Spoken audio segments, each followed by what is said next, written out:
भाई समान असी उन्होंने भी खुशआमदीद कहने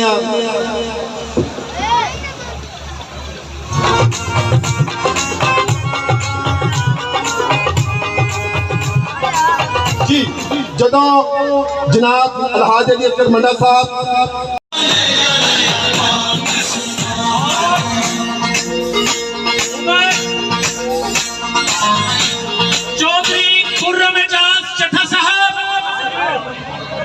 नहीं अब तशरीफ लाए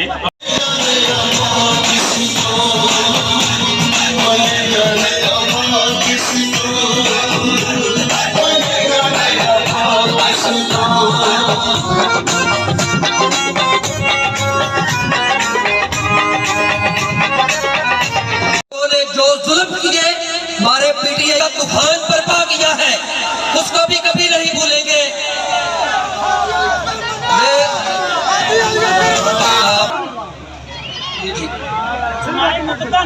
ये पाकिस्तान को लूट कर पाकिस्तान का की मिसाल होगी अमन अमान की,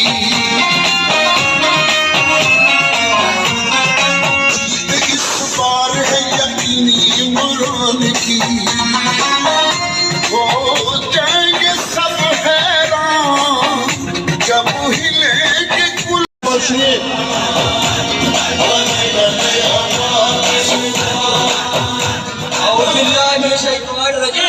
मैं उनको खुशामदीद कहता हूं और इस मौके पे मैं शक पर किए गए यूर अवाम की तरफ से